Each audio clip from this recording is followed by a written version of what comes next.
نحمده ونصلي ونسلم على رسوله الكريم أما بعد فأعوذ بالله من الشيطان الرجيم بسم الله الرحمن الرحيم ألف لام ميم صاد كتاب أنزل إليك فلا يكن في صدرك حرج منه لتنذر به وذكرى للمؤمنين اتبعوا ما أنزل إليكم من ربكم ولا تتبعوا من دونه أولياء قليلا ما تذكرون اللہ کے نام سے شروع جو نہایت مہربان اور رحم والا ہے۔ اے محبوب، یہ ایک عظیم کتاب ہے جو تمہاری طرف نازل کی گئی ہے، تو تمہارا سینہ اس سے تنگ نہ ہو تاکہ تم اس کے ذریعے منکروں کو ڈر سناؤ، اور ایمان والوں کے لیے یہ سراسر نصیحت ہے۔ ناظرین کرام، آج ہم قرآن کریم کی اس مقدس منزل پر قدم رکھ رہے ہیں جہاں زمین و آسمان کے راز کھلتے ہیں۔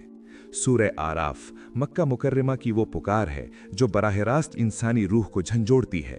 یہ سورہ صرف قصے نہیں سناتی، بلکہ یہ انسان کے وجود کی وہ داستان ہے جو ازل سے شروع ہوئی اور ابد تک جائے گی۔ اس کتاب کا نزول کائنات کے سب سے عظیم انسان ہمارے آقا و مولا حضرت محمد مصطفیٰ صلی اللہ علیہ وآلہ وسلم کے قلب اطہر پر ہوا، تاکہ بھٹکی ہوئی انسانیت کو رب کے آستانے تک پہنچا دیا جائے۔ تصور کیجئے، ابھی یہ زمین نہیں تھی، یہ آسمان نہیں تھا، صرف رب ذوالجلال کی قدرت کا راج تھا۔ اللہ عز و جل نے مٹی سے ایک پتلا تیار کیا، حضرت آدم علیہ السلام کا جسد مبارک۔ فرشتے حیران تھے کہ مٹی سے بنی اس مخلوق کو کیا مقام ملے گا، لیکن اللہ تعالیٰ نے آدم علیہ السلام کے سینے میں اپنا نور یعنی روح پھونکی اور انہیں وہ علم عطا کیا جو فرشتوں کے پاس بھی نہ تھا۔ اہل سنت کا عقیدہ ہے کہ علم الہی کی عطا ہی وہ بنیاد ہے جس نے آدم علیہ السلام کو فرشتوں کا مسجود بنا دیا۔ جب علم کے پردے اٹھے تو ملائکہ پکار اٹھے، پاک ہے تو، ہمیں تو اتنا ہی علم ہے جتنا تو نے سکھایا۔ اب وہ حکم آتا ہے جس نے حق اور باطل کی لکیر کھینچ دی۔ حکم ہوا، آدم کو سجدہ کرو۔ تمام فرشتے جن میں نوری اور خاکی کی تمیز نہ تھی، اللہ کے حکم پر سر بسجود ہو گئے، لیکن ایک وجود ایسا تھا جو ساکت کھڑا رہا، وہ جس نے ہزاروں سال عبادت کی تھی، جسے عزازیل کہا جاتا تھا۔ اس کی گردن میں تکبر کا طوق پڑ گیا۔ وہ کون سی چیز تھی جس نے ایک کٹر عبادت گزار کو ابدی لعنتی بنا دیا؟ کیا وہ صرف ایک سجدے کا انکار تھا، یا اس کے پیچھے چھپا وہ حسد تھا جو آج بھی ہمارے معاشروں کو دیمک کی طرح چاٹ رہا ہے؟ ابلیس نے رب کے سامنے کھڑے ہو کر وہ جملہ کہا جس نے اسے شیطان بنا دیا۔ وہ جملہ کیا تھا اور کیوں اس نے مٹی کے مقابلے میں اپنی آگ پر فخر کیا؟ جاننے کے لیے اس حصے کے اگلے لمحات کو غور سے دیکھیے۔ ابلیس نے کہا، میں اس سے بہتر ہوں، تو نے مجھے آگ سے پیدا کیا اور اسے مٹی سے۔ سبحان اللہ، یہاں سے عقل اور عشق کی جنگ شروع ہوئی۔ ابلیس عقل لڑا رہا تھا کہ آگ مٹی سے افضل ہے، جبکہ فرشتے عشق میں ڈوبے ہوئے تھے کہ حکم الہی سب سے افضل ہے۔ بزرگان دین فرماتے ہیں کہ ابلیس کا گناہ صرف نافرمانی نہیں بلکہ تکبر اور گستاخی تھا۔ جب اللہ نے اسے نکالا تو اس نے توبہ کرنے کے بجائے مہلت مانگی۔ مہلت بھی کیوں؟ تاکہ وہ اللہ کے بندوں کو صراط مستقیم سے بھٹکا سکے۔ قرآن کریم شاہد ہے، ابلیس نے کہا، میں ان کے پاس ان کے آگے سے آؤں گا، پیچھے سے آؤں گا، دائیں سے آؤں گا اور ان کے بائیں سے آؤں گا، اور تو ان میں سے اکثر کو شکر گزار نہ پائے گا۔ مگر ایک مقام ایسا ہے جہاں شیطان کا وار نہیں چلتا۔ صوفیہ فرماتے ہیں کہ شیطان نے 4 سمتیں تو بتائیں لیکن اوپر اور نیچے کا ذکر نہیں کیا۔ کیوں؟ کیونکہ اوپر سے اللہ کی رحمت نازل ہوتی ہے، اور نیچے جب بندہ سجدے میں گرتا ہے تو وہ ابلیس کے ہر وار سے محفوظ ہو جاتا ہے۔ حضرت آدم علیہ السلام اور حضرت حوا علیہ السلام کو جنت میں جگہ ملی، ایک خاص درخت سے روک دیا گیا، لیکن شیطان کے وسوسوں نے کیا رنگ دکھایا؟ جنت سے زمین تک کا سفر کیسے طے ہوا، اور وہ کون سے کلمات تھے جو حضرت آدم علیہ السلام نے اللہ کے حضور پیش کیے تو ان کی توبہ قبول ہوئی؟ یاد رکھیے، توبہ کا دروازہ ہمیشہ کھلا ہے، مگر تکبر کا دروازہ ہمیشہ کے لیے بند کر دیا گیا۔ خاتمہ۔ اگلے حصے میں ہم دیکھیں گے کہ جنت میں شیطان نے کیسے داخلہ پایا اور انسان کو زمین پر اتارنے کے پیچھے رب کی کیا حکمت تھی۔ دیکھتے رہیے سورہ آراف کی یہ نورانی داستان۔ ناظرین کرام، پہلے حصے میں ہم نے اس عظیم مارکے کا ذکر سنا جب ابلیس نے اللہ کے برگزیدہ نبی حضرت آدم علیہ السلام کی عظمت کو تسلیم کرنے سے انکار کر دیا۔ اب کائنات کی تاریخ ایک نئے موڑ پر کھڑی ہے۔ اللہ عز و جل نے حضرت آدم علیہ السلام اور ان کی رفیقہ حیات حضرت حوا علیہ السلام کو جنت کی ابدی وسعتوں میں آباد ہونے کا حکم دیا۔ ارشاد ہوا، اے آدم، تم اور تمہاری بیوی اس جنت میں سکون سے رہو، यहाँ एक नुक्ता याद रखिए कि हज़रत हव्वा की तख्लीक हज़रत आदम अलैहिस्सलाम की बाईं पसली से हुई, जो इस बात की अलामत है कि औरत मर्द के दिल के करीब है और उसकी हिफाजत मर्द की जिम्मेदारी है। ये जन्नत महज रहने की जगह न थी, बल्कि ये एक तरबियत गाह थी जहाँ इंसान को अपनी इरादी कुव्वत यानी विल पावर का इम्तिहान देना था। हज़रत आदम अलैहिस्सलाम जन्नत में जिस वक़ार के साथ तशरीफ फरमा थे उसे लफ्ज़ों में बयान करना मुमकिन नहीं है। अहले सुन्नत के अकाबरीन फरमाते हैं कि वो जन्नत जहां आदम अलैहिस्सलाम ठहराए गए थे वो वही जन्नतुल मावा थी जिसका मोमिनीन से वादा किया गया था। वहां की मिट्टी जाफरान थी, कंकर याकूत और मरजान थे और नहरों में दूध और शहद की रवानी थी। वहां न सूरज की तपिश थी कि पसीना आए, न सर्दी थी कि ठिठर न पड़े। अल्लाह अज़्ज़ा वजल ने एक खास रियायत दी, जहां से चाहो जो चाहो जी भर कर खाओ। ये रब की अपने बंदे पर पहली मेजबानी थी, लेकिन इस मेजबानी के साथ एक पाबंदी भी लगाई गई, इस एक दरख्त के करीब न जाना। यहाँ अल्लाह ने ये नहीं फरमाया कि इसका फल न खाना, बल्कि फरमाया करीब न जाना। ये तकवा की बुनियाद है कि गुनाह तो दूर की बात, गुनाह की तरफ ले जाने वाले रास्तों से भी बचा जाए। इब्लीस जो जन्नत से निकाला जा चुका था, इंतकाम की आग में जल रहा था। वो जानता था कि वो बराह रास्त अल्लाह का मुकाबला नहीं कर सकता, इसलिए उसने अल्लाह के सबसे प्यारे शाहकार यानी इंसान को निशाना बनाने का फैसला किया। अब सवाल ये पैदा होता है कि जब इब्लीस जन्नत से निकाला जा चुका था तो वो दोबारा अंदर कैसे पहुंचा? क्या वो किसी जानवर की सूरत में छुप कर आया या दीवारों के बाहर से अपनी आवाज के जरिए वसवसे डाले? मुफस्सिरीन के मुख्तलिफ अक़वाल हैं, लेकिन सबसे बड़ी हकीकत यह है कि शैतान ने खैर ख्वाही का निकाब पहना। उसने हजरत आदम अलैहिस्सलाम से कहा, क्या आप जानते हैं अल्लाह ने आपको इस दरख्त से क्यों रोका? सिर्फ इसलिए कि कहीं आप हमेशा जिंदा रहने वाले फरिश्ते न बन जाएं। उसने अल्लाह के नाम की झूठी कसम खाई। तसव्वुर कीजिए, वो मासूम हस्ती जिसने अभी तक कायनात में झूठ का वजूद ही नहीं देखा था, वो ये सोच भी नहीं सकते थे कि कोई खालिक कायनात की झूठी कसम खाकर उन्हें धोखा दे सकता है। यही वो मासूमियत थी जिसे इब्लीस ने अपनी चाल के लिए इस्तेमाल किया। इंसानी फितरत में तजस्सुस रखा गया था। जैसे ही हजरत आदम और हजरत हव्वा ने इस दरख्त का फल चखा, कायनात के कवानीन बदल गए। वो नूरानी लिबास जो उनके बदन पर था फौरन गायब हो गया। ये अल्लाह की तरफ से एक तंबीह थी कि गुनाह हया की चादर छीन लेता है। वो दोनों शर्म और हया से बेहाल हो गए और जन्नत के पत्तों से अपने जिस्म को ढांपने लगे। इसी वक्त अर्श से आवाज आई, ए आदम, क्या मैंने तुम्हें मना नहीं किया? इस पुकार में जलाल भी था और एक तड़प भी थी। यहाँ इब्लीस और आदम का फर्क वाज़ेह हुआ। इब्लीस ने गुनाह के बाद कहा था कि तेरी वजह से मैं भटका, लेकिन आदम अलैहिस्सलाम ने अपनी खता को तस्लीम किया और तौबा के लिए हाथ उठा लिए। हजरत आदम अलैहिस्सलाम कई सालों तक रोते रहे, यहाँ तक कि उनके आंसुओं से जमीन पर नबातात उगने लगीं। इमाम अहले सुन्नत की तालीमात के मुताबिक रिवायात में आता है कि जब हजरत आदम अलैहिस्सलाम ने अर्श पर लिखा देखा ला इलाहा इल्लल्लाह मुहम्मदुर रसूलुल्लाह, तो उन्होंने अर्ज की, ए बारी ताला, इस प्यारे नाम के सदके मेरी तौबा कबूल फरमा। अल्लाह ने पूछा, तुमने इन्हें कैसे जाना? हजरत आदम अलैहिस्सलाम ने अर्ज की, जब तूने मुझे पैदा किया तो मैंने अर्श पर तेरा और उनका नाम साथ लिखा देखा। मैं समझ गया कि तेरे नजदीक इनसे ज्यादा महबूब कोई नहीं है। अल्लाह ने फरमाया, ए आदम, तुमने सच कहा, अगर मोहम्मद ना होते तो मैं तुम्हें भी पैदा ना करता। इसी निस्बत से अल्लाह ने उन्हें वो कलिमात सिखाए, रब्बना ज़लमना अनफुसना। तौबा कबूल हुई, लेकिन अब जमीन पर उतरने का फैसला अटल था। हजरत आदम अलैहिस्सलाम को हिंद के पहाड़ पर उतारा गया और हजरत हव्वा अलैहिस्सलाम को जद्दा में। ये जुदाई का एक तवील अरसा था जो अरफात के मैदान में जबल रहमत पर आकर खत्म हुआ। नाजरीन, इंसान अब जमीन पर आ चुका है। यहाँ उसे मेहनत करनी है, उसे भूख भी लगेगी, उसे सर्दी भी लगेगी और यहाँ उसे शैतान का सामना भी करना पड़ेगा। लेकिन अल्लाह ने वादा किया कि वो अपने अंबिया भेजेगा ताकि इंसान भटकने ना पाए। अगले हिस्से में हम देखेंगे कि जमीन पर पहली नाफरमानी यानी हाबील और काबिल का किस्सा कैसे हुआ और जब दुनिया शिर्क में डूबने लगी तो हजरत नूह अलैहिस्सलाम ने अपनी कौम को 950 साल तक किस तरह पुकारा। वो हौलनाक तूफान जिसने पहाड़ों की चोटियों को भी गर्क कर दिया, उसमें कौन बचा और कौन फना हुआ? दरूद सलाम सल्लल्लाहु अलैहि वसल्लम। नाजरीन किराम, पहले हिस्से में हमने उस अजीम मार्के का जिक्र सुना जब इब्लीस ने अल्लाह के बरगुज़ीदा नबी हजरत आदम अलैहिस्सलाम की अजमत को तस्लीम करने से इनकार कर दिया। अब कायनात की तारीख एक नए मोड़ पर खड़ी है। अल्लाह अज़्ज़ा वजल ने हज़रत आदम अलैहिस्सलाम और उनकी रफ़ीक़े हयात हज़रत हव्वा अलैहिस्सलाम को जन्नत की अबदी वुसअतों में आबाद होने का हुक्म दिया। इरशाद हुआ, ए आदम, तुम और तुम्हारी बीवी इस जन्नत में सुकून से रहो। यहाँ एक नुक्ता याद रखिए कि हजरत हव्वा की तख्लीक हजरत आदम अलैहिस्सलाम की बाएं पसली से हुई, जो इस बात की अलामत है कि औरत मर्द के दिल के करीब है और उसकी हिफाजत मर्द की जिम्मेदारी है। ये जन्नत महज रहने की जगह न थी, बल्कि ये एक तरबियत गाह थी जहाँ इंसान को अपनी इरादी कुव्वत यानी विल पावर का इम्तिहान देना था। हजरत आदम अलैहिस्सलाम जन्नत में जिस वक़ार के साथ तशरीफ फरमा थे उसे लफ्ज़ों में बयान करना मुमकिन नहीं है।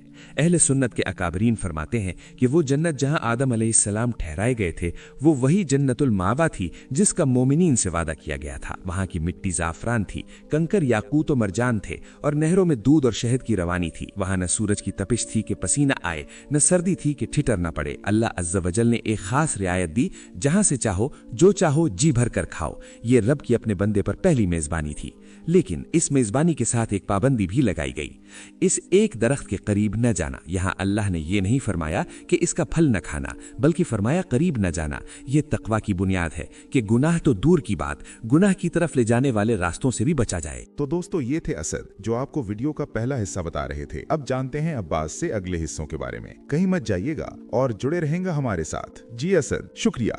नाज़रीन किराम, इब्लीस जो जन्नत से निकाला जा चुका था, इंतकाम की आग में जल रहा था। वो जानता था कि वो बराह रास्त अल्लाह का मुकाबला नहीं कर सकता, इसलिए उसने अल्लाह के सबसे प्यारे शाहकार यानी इंसान को निशाना बनाने का फैसला किया। अब सवाल ये पैदा होता है कि जब इब्लीस जन्नत से निकाल दिया गया था तो वो दोबारा अंदर कैसे पहुंचा? क्या वो किसी जानवर की सूरत में छुप कर आया या दीवारों के बाहर से अपनी आवाज के जरिए वसवसे डाले? मुफस्सरीन के मुख्तलिफ अकवाल हैं, लेकिन सबसे बड़ी हकीकत यह है कि शैतान ने खैर ख्वाही का नकाब पहना। उसने हजरत आदम अलैहिस्सलाम से कहा, क्या आप जानते हैं अल्लाह ने आपको इस दरख्त से क्यों रोका? सिर्फ इसलिए कि कहीं आप हमेशा जिंदा रहने वाले फरिश्ते न बन जाएं। उसने अल्लाह के नाम की झूठी कसम खाई। तसव्वुर कीजिए, वो मासूम हस्ती जिसने अभी तक कायनात में झूठ का वजूद ही नहीं देखा था, वो ये सोच भी नहीं सकते थे कि कोई खालिक कायनात की झूठी कसम खाकर उन्हें धोखा दे सकता है। यही वो मासूमियत थी जिसे इब्लीस ने अपनी चाल के लिए इस्तेमाल किया। इंसानी फितरत में तजस्सुस रखा गया था। जैसे ही हजरत आदम और हजरत हव्वा अलैहिस्सलाम ने उस दरख्त का फल चखा, कायनात के कवानीन बदल गए। वो नूरानी लिबास जो उनके बदन पर था फौरन गायब हो गया। ये अल्लाह की तरफ से एक तंबीह थी कि गुनाह हया की चादर छीन लेता है। वो दोनों शर्म हया से बेहाल हो गए और जन्नत के पत्तों से अपने जिस्म को ढांपने लगे। उसी वक्त अर्श से आवाज आई, ए आदम, क्या मैंने तुम्हें मना नहीं किया था? इस पुकार में जलाल भी था और एक तड़प भी। यहाँ इब्लीस और आदम का फर्क वाजे हुआ। इब्लीस ने गुनाह के बाद कहा था कि तेरी वजह से मैं भटका, लेकिन आदम अलैहिस्सलाम ने अपनी खता को तस्लीम किया और तौबा के लिए हाथ उठा दिए। हजरत आदम अलैहिस्सलाम कई सालों तक रोते रहे, यहाँ तक कि उनके आंसुओं से जमीन पर नबातात उगने लगी। इमाम अहले सुन्नत की तालीमात के मुताबिक रिवायात में आता है कि जब हजरत आदम अलैहिस्सलाम ने अर्श पर लिखा देखा ला इलाहा इल्लल्लाह मुहम्मदुर रसूलुल्लाह, तो उन्होंने अर्ज की, ए बारी ताला, इस प्यारे नाम यानी मोहम्मद सल्लल्लाहु अलैहि वसल्लम के सदके मेरी तौबा कबूल फरमा। अल्लाह ने पूछा, तुमने इन्हें कैसे जाना? आदम अलैहिस्सलाम ने अर्ज की, ए मौला, जब तूने मुझे पैदा किया तो मैंने अर्श पर तेरा और इनका नाम साथ लिखा देखा। मैं समझ गया कि तेरे नज़दीक इनसे ज़्यादा महबूब कोई नहीं। अल्लाह ने फरमाया, ए आदम, तुमने सच कहा, अगर मोहम्मद सल्लल्लाहु अलैहि वसल्लम ना होते तो मैं तुम्हें भी पैदा ना करता। इसी निस्बत से अल्लाह ने उन्हें वो कलिमात सिखाए, रब्बना ज़लमना अनफुसना। तौबा कबूल हुई, लेकिन अब ज़मीन पर उतरने का फैसला अटल था। हज़रत आदम अलैहिस्सलाम को हिंद यानी श्रीलंका के पहाड़ पर उतारा गया और हज़रत हव्वा अलैहिस्सलाम को जद्दा में। ये जुदाई का एक तवील अरसा था जो अरफात के मैदान में जबल रहमत पर आकर ख़त्म हुआ। नाजरीन, इंसान अब ज़मीन पर आ चुका है। यहाँ उसे मेहनत करनी है, यहाँ उसे भूख भी लगेगी, उसे सर्दी भी लगेगी और यहाँ उसे शैतान का सामना भी करना होगा। लेकिन अल्लाह ने वादा किया कि वो अपने अंबिया भेजेगा ताकि इंसान भटकने न पाए। अगले हिस्से में हम देखेंगे कि जमीन पर पहली नाफरमानी यानी हाबील और काबिल का किस्सा कैसे हुआ और जब दुनिया शिर्क में डूबने लगी तो हजरत नूह अलैहिस्सलाम ने अपनी कौम को 950 साल तक किस तरह पुकारा। वो हौलनाक तूफान जिसने पहाड़ों की चोटियों को भी गर्क कर दिया, उसमें कौन बचा और कौन फना हुआ? दुरूद व सलाम सल्लल्लाहु अलैहि वसल्लम। नाज़रीन किराम, हजरत आदम अलैहिस्सलाम के जमीन पर आने के बाद इंसानी नस्ल फैलती गई। एक वक्त वो था जब सब एक ही दीन तौहीद पर थे, लेकिन फिर इंसानी नफ्स और इब्लीस के वसवसों ने अपना काम दिखाना शुरू कर दिया। लोग नेक बुजुर्गों की मोहब्बत में गुलूफ करके उनके बुत बना बैठे और यूं जमीन पर शिर्क की गलाजत फैलने लगी। जब हक के चराग मध्यम होने लगे तो रब्बे कायनात की रहमत जोश में आई और नबूवत का वो सिलसिला शुरू हुआ जो इंसानियत के हिदायत का जामिन है। सूरह आराफ बताती है कि अल्लाह ने हर दौर में अपने रसूल भेजे ताकि वो लोगों को बताएं कि इबादत सिर्फ अल्लाह की है और जिंदगी का असल मकसद आखिरत की कामयाबी है। अल्लाह अज़्ज़ व जल ने हजरत नूह अलैहिस्सलाम को रसूल बनाकर भेजा। आप अलैहिस्सलाम ने अपनी कौम से पुकारा, ऐ मेरी कौम, अल्लाह की बंदगी करो, इसके सिवा तुम्हारा कोई माबूद नहीं।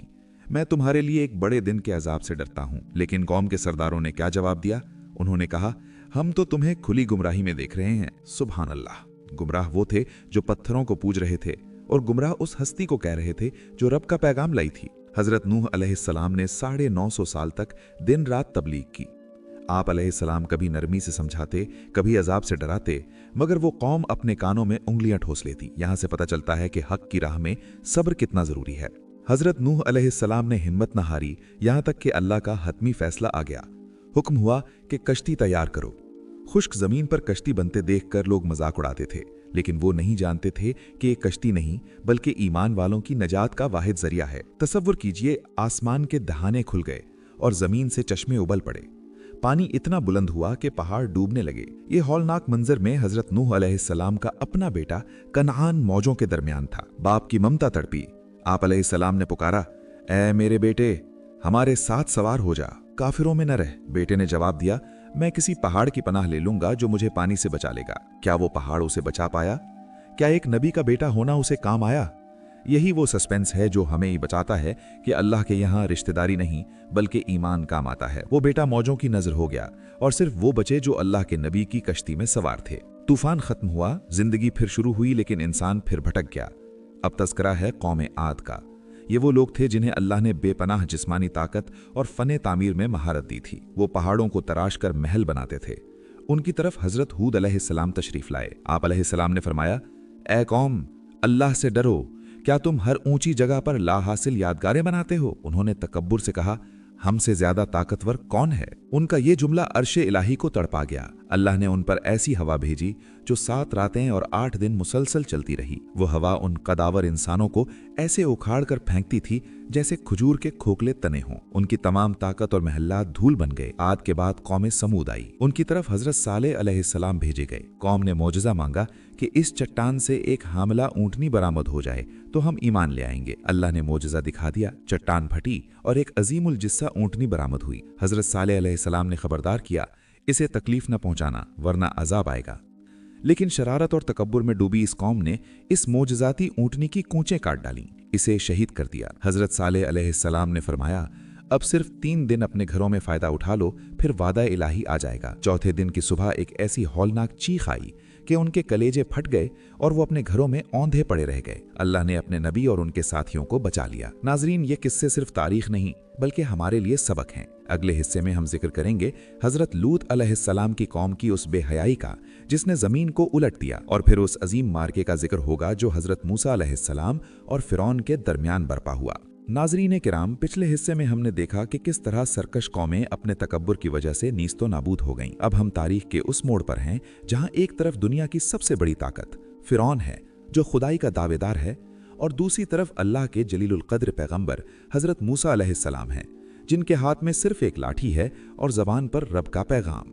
सूरह आराफ बयान करती है कि जब हजरत मूसा अलैहिस्सलाम फिरौन के पास पहुंचे और फरमाया, ए फिरौन, मैं रब्बुल आलमीन का रसूल हूं, बनी इसराइल को मेरे साथ भेज दे, तो फिरौन ने अपनी ताकत के नशे में चूर होकर मोजज़ा तलब किया। हजरत मूसा अलैहिस्सलाम ने अपना असा यानी लाठी जमीन पर डाला तो वो अचानक एक जिंदा और दहशतनाक अजदहा बन गया। फिर आप अलैहिस्सलाम ने अपना हाथ गरेबान से निकाला तो वो देखने वालों के लिए सूरज की तरह चमकने लगा। ये यदे बैज़ा का मौजिज़ा था। फिरौन के दरबारियों ने इसे जादू करार दिया और मशवरा दिया कि मुल्क भर से माहिर जादूगरों को इकट्ठा किया जाए ताकि मूसा यानी अलैहिस्सलाम का मुकाबला किया जा सके। फिरौन ने पूरे मिस्र से बेहतरीन जादूगर बुलाए और उनसे वादा किया कि अगर वो जीत गए तो उन्हें शाही दरबार में आला मकाम मिलेगा। यहाँ गौर कीजिए कि अल्लाह के नबी का मौजिज़ा और जादूगरों का जादू बज़ाहिर एक जैसे लग रहे थे, लेकिन मौजिज़ा हकीकत थी और जादू नजर का धोखा। हक हमेशा गालिब रहने के लिए आता है। तो दोस्तों, ये थे अब्बास। अब बारी है अली की। वीडियो का बकिया हिस्सा जानते हैं अली से। परेशान नहीं होना और जुड़े रहना है हमारे साथ। जी अब्बास, शुक्रिया। मैदान सज चुका था। हजारों का मजमा सांस रोके खड़ा था। जादूगरों ने अपनी रस्सियां और लाठियां फेंकी जो लोगों की नजरों में सांप बनकर दौड़ने लगी। फिरौन फतेह के नशे में मुस्कुरा रहा था। अल्लाह ने वही फरमाई, ए मूसा डरो नहीं, अपना असा डालो। जैसे ही हज़रत मूसा अलैहिस्सलाम ने असा फेंका, वो एक अजीम अजदहा बना और जादूगरों के तमाम मसनूई सांपों को एक एक करके निगल गया। मजमे में सन्नाटा छा गया। जादूगर जो फने जादू के इमाम थे समझ गए कि ये जादू नहीं, ये तो रब्बे कायनात की कुदरत है। फिर वो हुआ जो किसी ने सोचा न था। वो जादूगर जो फ़िरौन से इनाम लेने आए थे, वो वहीं मजमे के सामने सजदे में गिर पड़े और पुकार उठे, हम रब्बुल आलमीन पर ईमान लाए जो मूसा और हारून का रब है। फ़िरौन तिलमिला उठा, उसने धमकी दी, मेरी इजाज़त के बगैर ईमान लाए मैं तुम्हारे हाथ और पांव मुखालिफ सिमतों से काट दूंगा और तुम सबको सूली पर चढ़ा दूंगा। लेकिन इश्क़ इलाही का रंग चढ़ चुका था। उन जादूगरों ने जो थोड़ी देर पहले काफिर थे ऐसा जवाब दिया जो रहती दुनिया तक मोमिनों के लिए मशले राह है। उन्होंने कहा, ए फ़िरौन तू जो चाहे कर ले, हमें अपने रब की तरफ पलट कर जाना है। हमें उम्मीद है कि हमारा रब हमारी ख़ताएँ माफ़ कर देगा क्योंकि हम सबसे पहले ईमान लाए। सूरह आराफ हमें बताती है कि जब ईमान दिल में घर कर ले तो मौत का डर ख़त्म हो जाता है। फ़िरौन ने बनी इसराइल पर मजालिम ढाए, लेकिन हज़रत मूसा अलैहिस्सलाम अपनी कौम को सब्र और नमाज की तलकीन करते रहे। अल्लाह अज़्ज़ा वजल ने फ़िरौनियों पर पै दर पे अजाब भेजे ताकि वो नसीहत हासिल करें। कुरान जिक्र करता है कि उन पर टिड्डियाँ भेजी गईं जिन्होंने फसलें तबाह कर दीं, जुएँ भेजी गईं, मेंढकों का अजाब आया और यहाँ तक कि उनके पीने का पानी खून बन गया। जब अजाब आता तो वो हज़रत मूसा अलैहिस्सलाम के पास दौड़ते, ए मूसा अपने रब से दुआ करो, अगर अजाब टल गया तो हम ईमान ले आएंगे। मगर जैसे ही अजाब टलता वो फिर सरकशी शुरू कर देते, यहाँ तक कि वो वक्त आ गया जब अल्लाह का गज़ब नाजिल होने वाला था। हज़रत मूसा अलैहिस्सलाम बनी इसराइल को लेकर रात के वक्त निकले। पीछे फ़िरौन का लश्कर था, सामने समुंदर था, पीछे मौत। अल्लाह के हुक्म से समुंदर में रास्ते बने, बनी इसराइल पार हो गए और जब फ़िरौन अपने लश्कर समेत बीच में पहुंचा तो वही पानी उसकी कब्र बन गया। नजात पाने के बाद हज़रत मूसा अलैहिस्सलाम कोहे तूर पर 40 रातों के लिए बुलाए गए ताकि उन्हें तौरात अता की जाए। वहां आप अलैहिस्सलाम ने रब का दीदार करना चाहा, मगर जब रब ने पहाड़ पर तजल्ली फरमाई तो पहाड़ रेजा रेजा हो गया और मूसा अलैहिस्सलाम बेहोश होकर गिर पड़े। पीछे कौम ने क्या किया, सामरी के बहकावे में आकर सोने का एक बछड़ा बनाया और उसकी पूजा शुरू कर दी। जब हज़रत मूसा अलैहिस्सलाम वापस आए और अपनी कौम को शिर्क में मुब्तला देखा तो सख्त जलाल में आ गए। नाजरीन, ये इबरत का मकाम है कि जिस कौम को अल्लाह ने इतने मोजज़ात दिखाए वो ज़रा सी देर में फिर भटक गई। अगले हिस्से में हम देखेंगे कि बनी इसराइल के साथ मज़ीद क्या हुआ, आराफ के मकाम पर कौन लोग होंगे और इस सूरे का वो आखिरी पैगाम क्या है जो हजूर सल्लल्लाहु अलैहि वसल्लम की उम्मत के लिए सबसे बड़ी खुशखबरी है। नाज़रीन कराम, अब तक हमने तारीख़ के मुख्तलिफ अदवार में हक़ और बातिल की जंगों का तस्करा सुना। अब सूरह आराफ हमें उस मकाम पर ले आई है जहाँ कायनात का ये सफ़र ख़त्म हो रहा है और हिसाब व किताब का दिन शुरू हो चुका है। ये वो दिन है जहाँ किसी का हसब व नसब काम ना आएगा, बल्कि सिर्फ ईमान और आमाल की तराजू होगी। इरशाद बारी ताला है, और वज़न उस दिन हक़ है तो जिनके पलड़े भारी हुए वही फला पाने वाले हैं। अल्लाह अज़्ज़ा वजल उस दिन अदल फरमाएगा और हर इंसान के सामने उसका नाम आमाल रख दिया जाएगा। इस सूरे का नाम आराफ है और इसी मकाम पर इसका सबसे बड़ा सस्पेंस छपा है। आराफ जन्नत और दोज़ख के दरमियान एक बुलंद दीवार का नाम है। तसव्वुर कीजिए, एक तरफ जन्नत की खुशबुएं और नूरानी चेहरे हैं, दूसरी तरफ दोज़ख की हौलनाकी और स्याह चेहरे हैं। इन दोनों के दरमियान इस बुलंद दीवार पर कुछ लोग खड़े होंगे। ये कौन हैं? ये वो लोग हैं जिनकी नेकियां और गुनाह बराबर हो गए हैं। इनका फैसला अभी मौलिक है। जब वो जन्नतियों को देखेंगे तो सलाम करेंगे और उन जैसा बनने की तमन्ना करेंगे, और जब उनकी नज़र दोज़खियों पर पड़ेगी तो पनाह मांगेंगे, ए हमारे रब, हमें इन जालिमों के साथ न करना। वहां खड़े लोग दोज़ख के बड़े बड़े मुतकब्बिरीन को उनकी निशानियों से पहचानेंगे और कहेंगे, आज तुम्हारी जमा की हुई दौलत और तुम्हारा तकब्बुर तुम्हारे किसी काम ना आया। आखिरकार रब्बे करीम की रहमत जोश में आएगी और असहाबे आराफ को भी जन्नत में दाखिल कर दिया जाएगा। सुभान अल्लाह। सूरह आराफ हमें एक ऐसे लम्हे की याद दिलाती है जो इंसानी तख्लीक से भी पहले का है। इसे आलम अरवाह का अहद कहा जाता है। अल्लाह अज़्ज़ा वजल ने हज़रत आदम अलैहिस्सलाम की पुश्त से क़यामत तक पैदा होने वाली तमाम रूहों को निकाला और उनसे पूछा, अलस्तु बिरब्बिकुम, क्या मैं तुम्हारा रब नहीं हूँ? हम सब ने एक ज़बान होकर कहा था, बला, क्यों नहीं, तू ही हमारा रब है। सूफियाए कराम फरमाते हैं कि इंसान के अंदर जो नेकी की तड़प है वो उसी पुराने वादे की बाजगश्त है। अल्लाह ने ये अहद इसलिए लिया ताकि क़यामत के दिन कोई ये ना कह सके कि हमें तो पता ही नहीं था कि हमारा रब कौन है। हम इस ज़मीन पर इसी अहद को निभाने आए हैं। اب وہ مقام آتا ہے جہاں سورہ آراف مومنین کے دلوں کو ٹھنڈک بخشتی ہے۔ اللہ تعالیٰ سابقہ امتوں کے تذکرے کے بعد اپنے پیارے حبیب حضرت محمد مصطفیٰ صلی اللہ علیہ وآلہ وسلم کی آمد کا ذکر فرمایا۔ ارشاد ہوا کہ اس نبی کی بشارتیں تورات اور انجیل میں لکھی ہوئی ہیں، وہ نبی جو لوگوں کو نیکی کا حکم دیتے ہیں اور برائی سے روکتے ہیں، پاکیزہ چیزیں ان کے لیے حلال کرتے ہیں اور ناپاک چیزیں حرام۔ سب سے اہم وہ لوگوں کے کندھوں سے وہ بوجھ اور زنجیریں اتار دیتے ہیں جو ان پر لدی ہوئی تھیں۔ ہمارے آقا صلی اللہ علیہ وآلہ وسلم رحمت للعالمین بن کر آئے ہیں۔ آپ کی تشریف لانے سے جہالت کی زنجیریں کٹ گئیں اور انسانیت کو وقار ملا۔ اللہ فرماتا ہے، پس جو لوگ ان پر ایمان لائے، ان کی تعظیم کی، ان کی مدد کی اور اس نور کا یعنی قرآن کی پیروی کی جو ان کے ساتھ نازل ہوا، وہی فلاح پانے والے ہیں۔ یہاں تعظیم رسول کو کامیابی کی شرط قرار دیا گیا ہے۔ اس طویل اور پر اثر ویڈیو کے اختتام پر سورہ آراف ہمیں زندگی گزارنے کا ڈھنگ سکھاتی ہے۔ اللہ فرماتا ہے، اور جب قرآن پڑھا جائے تو اسے غور سے سنو اور خاموش رہو تاکہ تم پر رحم کیا جائے۔ سورہ کے آخر میں اللہ کی تسبیح اور ذکر کی تلقین کی گئی ہے، اور پھر وہ آخری آیت آتی ہے جس پر سجدہ واجب ہو جاتا ہے۔ یہ سجدہ اس بات کا اعتراف ہے کہ اے اللہ، ہم تیرے ہی بندے ہیں، تیرے ہی سامنے جھکتے ہیں اور شیطان کے تکبر کو ٹھکراتے ہیں۔ ناظرین کرام، سورہ آراف کا یہ 5 حصوں کا سفر ہمیں مٹی کی تخلیق سے شروع کر کے جنت کے ابدی باغات تک لے آیا۔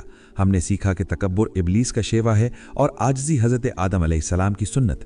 ہم نے دیکھا کہ اللہ کے نبیوں کی گستاخی قوموں کو تباہ کر دیتی ہے اور ان کی غلامی انسان کو عرش تک پہنچا دیتی ہے۔ اللہ پاک ہمیں قرآن کریم کے انوار سے اپنے سینوں کو منور کرنے کی توفیق عطا فرمائے اور ہمیں اپنے پیارے محبوب صلی اللہ علیہ وآلہ وسلم کی سچی غلامی اور سنتوں پر عمل کرنے کی ہمت دے، آمین۔ درود و سلام کا نذرانہ بھی سماعت کریں۔ اللہم صلی علی سیدنا و مولانا محمد وعلی آل سیدنا محمد وبارک وسلم صلاۃ و سلاما علیک یا رسول اللہ صلی اللہ علیہ وآلہ وسلم۔